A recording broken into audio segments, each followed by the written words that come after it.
I'm going to hand the microphone over to Mr. Alan Rosenstock, who I'm sure you're all waiting to hear from. And I will also tell you that what he has to say is very, very moving. It's a little bit unusual, and it's, I think, very moving. Please give him your attention. Alan?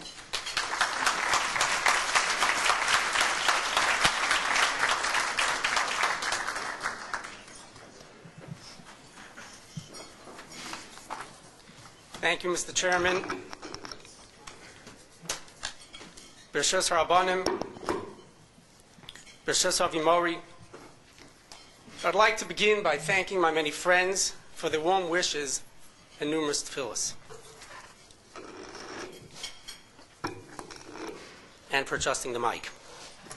Your many expressions of concern, combined with your tefillos, have added immeasurably to my speedy recovery, and I can never thank you enough for your friendship. There are many people that work tirelessly in making tonight a reality. Yet there are 7 individuals, 7 heroes, that were the very key to tonight's success. And though they, I'm sure, will not feel comfortable with the mention of their names, it's simply impossible for me to stand here tonight and not publicly give them tremendous yasher koach.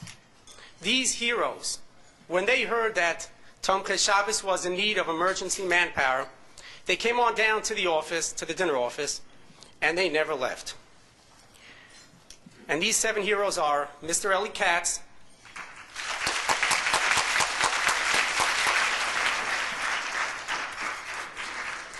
Mr. Yossi Fogel,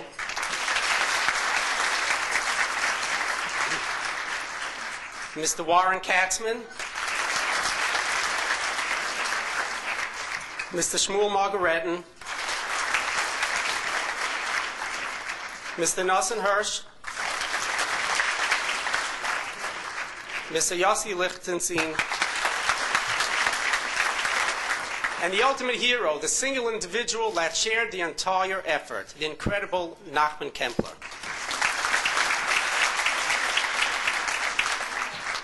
May HaKadosh Baruch Hu reward them richly for their Mesiras Nefesh. Tomche Shabbos of Rockland County, Al Shem Rav Chaim Munzer, on a regular basis receives letters. And tonight I've decided to read some of these letters, share some of them with you, and I'm going to quote some of them verbatim. One such letter reads, and I quote, "Unfortunately, my marriage has dissolved because my husband didn't want to be committed to me and our children any longer. People tell me that the children and I are better off. What my friends don't know is that I barely have what to give them. My love and devotion to raising my beautiful gems is enough only to a certain point. Then finances rule, and when each week comes and I need to plan for Shabbos, I'm in trouble. When I put my little ones to sleep at night, we read, give each other a kiss and say Shema. Then I go to the kitchen table with my wallet and try to figure out how I can manage to make the best L'Kavod Shabbos Kodesh. I don't have a checking account. I'm without a car to keep my expenses as low as I can, and I still can't seem to have enough in my wallet for the weekdays as well as Shabbos meals." In another letter, a young couple writes, "My husband has lost his job about 2 months ago and is presently battling pneumonia. If losing a job and not having a savings account to fall back on isn't enough, now we're facing medical bills. This, along with the tension of others, chas v'shalom, coming down with this sickness, is just draining my spirit.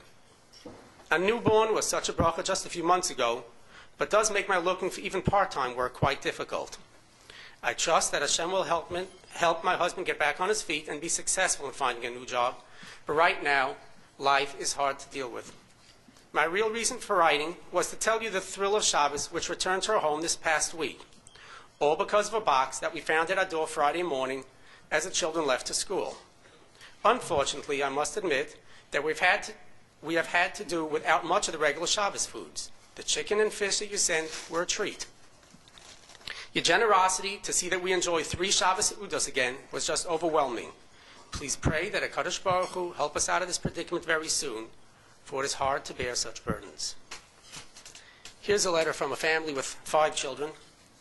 When I opened my door to case upon case of Pesach food, I was not only speechless, but had tears of joy. It is a difficult position to be in when Yontif is approaching and you have little means to afford to put food into your refrigerator for the week. To know that your organization thinks of every item a household needs is something special. Another family writes, "We have not paid our rent as yet, which means that next month there will be an extra $50 tagged on. Our lease ends soon, and as usual, the amount of rent is going to increase if they decide to offer us a new lease. What can you suggest? We don't eat out, and we don't take vacations. We live in a 2-bedroom apartment that is modestly furnished. I am in disrepair, especially when my children need things and I'm not able to provide for them. Basic items like dental visits, vitamins, etc. are out of our range." Tomche Shabbos regularly receives such letters. Each one offers a glimpse of the tremendous tsar, the private tears, and the personal heartfelt tefillas of yet another family. We do receive other types of letters, though, and I'd like to share a couple with you. Here's a letter received from Dr. and Mrs. John and Rita Fogelman of West Nyack.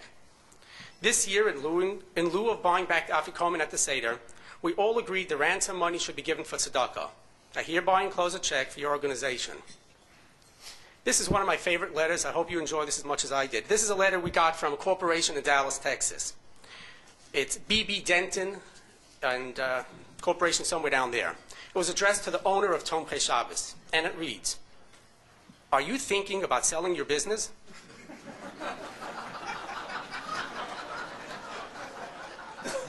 Think about what it would mean to find a buyer privately without anyone even knowing that you're thinking of selling. Right now, as you read this letter, someone somewhere wants to buy a business like yours and is willing to pay top dollar for it." I did not throw this letter out, by the way. We don't limit the search for a buyer to the local area. There may be a buyer several states away willing to pay more. This was an interesting board meeting after this letter, by the way. And I'd like to use this microphone tonight to respond to B.B. Denton in Dallas. Dear B.B. Denton, we thank you for your kind offer to sell our business quietly. Tomche Shabbos is not for sale at this time, though, or at any time. Let me explain by means of a story that happened about 5 years ago. A member of our board of directors received a phone call from Brooklyn inquiring about a family in Dire Straits in Muncie. The family in question was struggling mightily. In the father's ongoing efforts to support his family, he had recently begun yet another sales job. The voice at the other end of the phone told our board member that a group of his friends wanted to get some money to him without him knowing about it, but didn't know how to go about it. After some inquiry, Tomche Shabbos found that A, the new employer was a Yarei Shemayim, and B, he would work with us in inventing a sale that would pay this man a commission. The next day we called Brooklyn and we informed them that we were ready for the transaction. 3 days later, at about 11 o'clock at night, a man showed up with an envelope containing more than $2,000 cash. After it was dropped off, our board member got into his car and headed out to deliver the cash to the owner of the sales company. Halfway there, he pulled over to the side of the road. He slowly and carefully opened the envelope, and he began to finger the numerous $20 bills, $10 bills, fives, and singles. As he related his emotions to us later, he was struck by the moment, and he thought, something so beautiful is going on in Klal Yisrael that I want to have a part in it. And with that, he reached into his own wallet, took out his own $10 bill, and added it to that envelope. At Tomche Shabbos, we often think back to that night. Something so beautiful is going on in Klal Yisrael that I want to have a part in it. Each of the young ladies that collects cans on Sundays, each person that joins us at the warehouse on Thursday nights, the people that gently bag the challahs, the people that make sure that each and every family has the proper amount of fruit and vegetables, the people that break down the cardboard boxes that are taken to the garbage, the people that place ads in the dinner journals, people that send in unsolicited donations for Pesach to each and every single person in this room. They call out through their actions, something so beautiful is going on in Klal Yisrael that I want to have a part in it. And that will never be for sale. I thank you and good night.